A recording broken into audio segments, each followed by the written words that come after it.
Pace car is down the pit lane. We were underway from Bristol Dirt, and Dale Jarrett's going to get a pretty good launch off the start right there and actually almost get clear of Mark Martin, but Mark Martin fights back to the inside and actually might even get clear because Dale Jarrett slips up. That's going to allow Jimmy Johnson to maybe fight to the inside of him for second place, and Gary, already we're seeing Mark Martin pull out to the lead of this race, and a bunch of guys slipping up in the middle of the corner as well. Terry Labonte's going to get turned by Kurt Busch. Kurt Busch goes almost up and over on top of Dave Blaney, and that's going to be the first caution of the day. He gets hit a couple more times, that insult to injury, and for some reason the 23 of Hunter Strickland just came in there flying and ran all over the car right in front of him. They're still piling up, they're still stacking up, and that's why we're under caution for the first time, and Bristol Dirt didn't even take a full lap. So Kurt Busch and Terry Labonte just kind of come together on the exit of turn 4, and Kurt Busch goes up on two wheels, Terry Labonte goes up in the air as well, and a whole lot of people come stacking in. Jeff Gordon gets a little bit of contact there. You see Tony Stewart also getting involved just a tiny bit.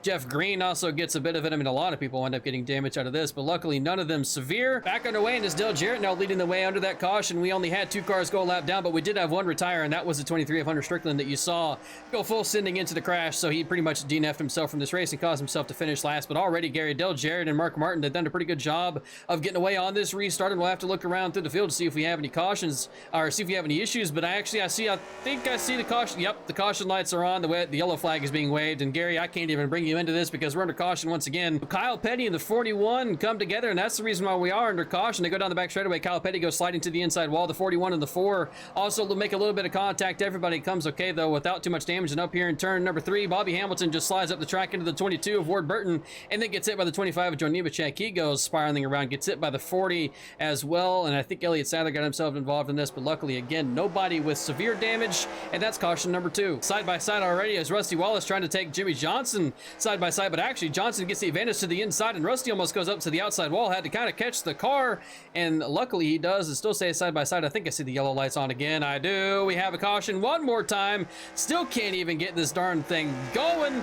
Goodness gracious, it's chaos once again in Bristol Dirt, and this time it's Kyle Petty just slamming into the back of Terry Labonte for no reason. Then he gets hit by Robbie Gordon, who gets hit by Elliott Sadler, and then in comes the 40 to just add insult to injury. Hopefully blew his own engine for that mistake right there, and that's why we're under caution for a 3rd time already in 15 laps. We just saw Mark Martin go to the pit lane in the background, Gary. Yes, we did. The first time we're going to be able to ring you in today. Mark Martin is on the pit lane, and that's an issue for a guy who was competing earlier in this race for the lead with Dale Jarrett, and I can't find him. There he is.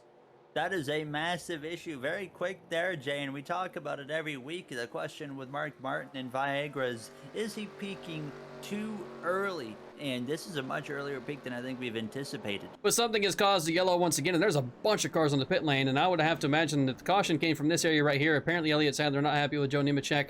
Let's check while we're under yellow again. Tony Stewart and Jeremy Mayfield make contact, and Tony Stewart goes sliding, and somehow Jeff Gordon just barely misses it, but that's why we're under caution once again. Actually, Tony Stewart gets hit right there by Jeff Green pretty hard, so that might be some severe damage to both of those cars, but once again under caution. First pit stops of the day underway as well in this caution. 26 laps into this race, pretty much all of our leaders on the pit lane now, and it was Dale Jarrett and Jimmy Johnson who were top 2 in this race, and they're both on the pit lane pretty much with everybody here. There's also a lot of damaged cars in the pit lane that you can see, but Gary, this is their first time to get on the pit lane today, get their adjustments in the car. But 27 laps into this race now, do you think any of them even know what kind of car they have? Because we have barely had any green flag laps.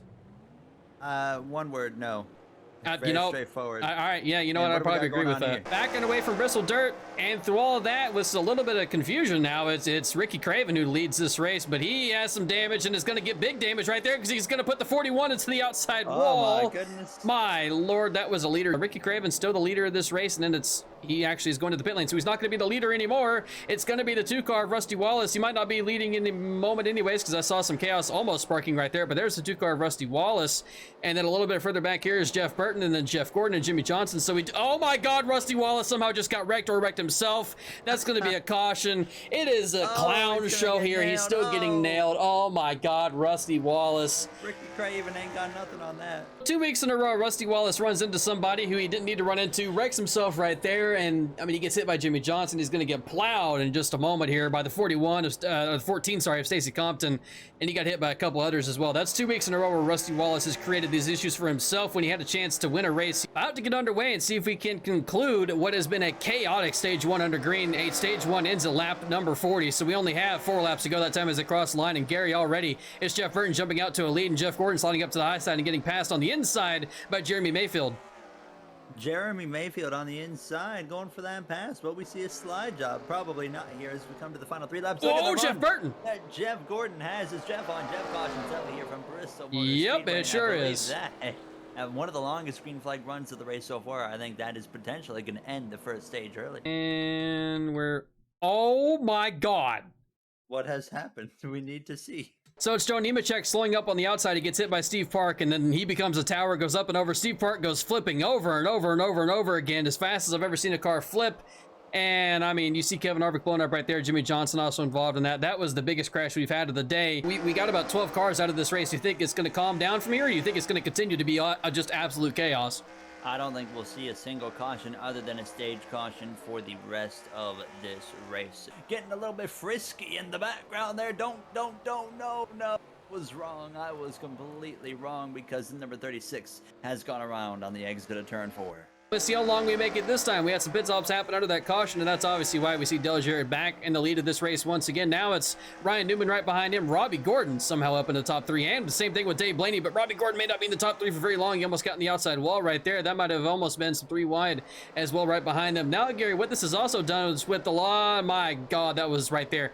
That was close right there. Talk about plate races being curveball races where anything can happen, but Bristol Dirt is just as much as a curveball race as a Talladega, as a Daytona, as an Atlanta Superspeedway, and we're certainly seeing that so far being proven as we finally, get the longest green flag run of the day underway here. Oh, well, as soon as you said that, they're crashing in the background. Mark Martin. Dale Jr. involved, Jeff Burton, who we saw leading earlier, a bunch of guys involved in this one. As soon as we look away, they all go crashing. Dale Jarrett just gets run up upon by Ricky Craven and just flat out turned, and Ricky Craven goes into the wall. Mark Martin piles into it, and right there, I mean, everybody in this background here, you see Jeff Burton also piling into it, hitting that 44, who I was just talking about. Gary jinxed the wreck happening. I jinxed the 44 having a good day. Dave Blaney having an exceptional performance here. I mean, you look at who's in the top 10 here, Jay. I mean, you got Dave Blaney. You got that guy right there, Bill Elliott, who's driving 10 years past when he was even half decent. And then, of course, you look a little bit further down, you got the number 15 car of Michael Waltrip having a good run. The 44 is up in here, the 22 of Ward Burton. There's a lot of names up here that are going to have big days and around that bubble area. This is going to present some potential big changes, but obviously just one race to still have a whole season racing to go. Oh my God, there goes Dale Jr. again. Earnhardt Jr. goes around, Ricky Craven involved. Oh, Jeff Gordon! Jeff Gordon's not upside down this time, but he's certainly around. Dale Jr. did it to himself. You're just running into the side of Mark Martin. They both go hitting the wall. Then Dale Jr. slides, gets tagged by Ricky Rudd right there. There's Ricky Craven hitting him, the 10 as well. And then look at Jeff Gordon hauling around the outside. You can see pretty good from that angle right there. He didn't even think about slowing down and absolutely plowed into the side of Dale Jr., ending for sure his day and most likely Dale Jr.'s day as well. We're not even halfway through this race, and Gary, if we look down the order here, we've already got half the field retired from this race, and we're still not even, we're still 10 laps away from getting halfway through this race. It's resulted in Dave Blaney leading this race, but he is almost choked it 2 times now. He almost got in the wall right there, and he just blew his engine. I just watched his engine blow right there. I don't know if you could consider that a jinx, because I wasn't talking about him running well, and he almost pulled up the track right there. He can't. Oh my God, Bobby Hamilton's going to turn Mark Martin. The chaos is back. Oh my God, there's Ricky Craven as well. A piece of it. Goodness gracious, another case of not slowing down. I mean, you saw that right there in front of your face. We'll go get a replay of it. Dave Blaney up ahead is trying to get to the pit lane. Mark Martin perhaps checks up a little bit, and Bobby Hamilton just comes in, flies in, says, nah, I'm good, fam. Spins him around. Mark Martin's going to come sliding down the track a little bit, but it doesn't matter because Ricky Craven comes hauling the mail in without using any brakes and ends his day. You can already see his car smoking. Same thing, I think, for Bobby Hamilton potentially. And I mean, that's just over half the field retired at this point. Coming to 5 laps to go in stage number 2, you saw Dave Blaney blow his engine, so he's out of the race, and that leaves us with 17 cars remaining in Bristol, only 12 cars on the lead lap. So Gary, this has been quite the wild shakeup. Cross the line that time by. We're going to go ahead and put out the caution command, and the victory screech thing just went off, so this is going to be a really awkward part. We're going to have to cut off almost the entire last lap. But Jeff Burton, through turns 3 and 4, is gonna win stage number 2, and I mean, that's an easy stage win for him. Bill Elliott's gonna get 2nd place, and you look through that entirety of the top 10, it's just I don't even know how to describe what the top 10 looks like. So I saw Dale Jarrett get up to Bill Elliott, and I thought he would be able to easily pass him and then go try and chase down Jeff Burton. He hasn't done that yet, but might do so this time. Actually, he's gonna wreck himself is what he's gonna do instead. That is another jinx. Mark Martin hits him as well. Oh, Dale Jarrett is smoking.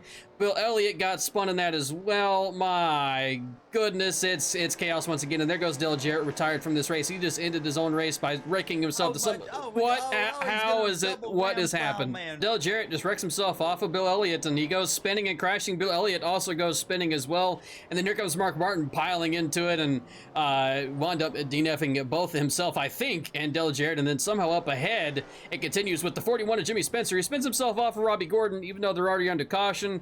And then once again, Dale Jarrett also comes into this as well and hits Robbie Gordon. With only 15 cars remaining in this race, I mean, it's almost a cruise to victory for Jeff Burton, as long as he doesn't wreck himself, which we've seen multiple drivers do multiple times.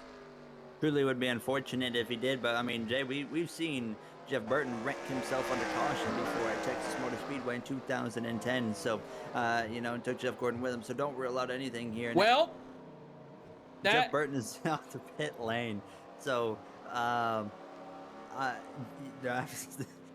good heavens, Jeff Burton has thrown everything away here. Rusty Wallace, actually, with a completely killed car, is going to send it up the inside and almost wreck himself and Michael Waltrip. That would have been 3 times in 2 races for Rusty Wallace, wrecking for the lead or while he was in the lead, and now it's going to lead to 3 wide behind him. Ward Burton got away with that. They all got away with that. Jeremy Mayfield is actually going to power around the outside now and take it 3 wide for the lead. My God, it only took us 100 laps and only 15 cars remaining to get some fantastic racing. Now Rusty Wallace powers around to the inside, and he's got to deal with a couple of lap cars.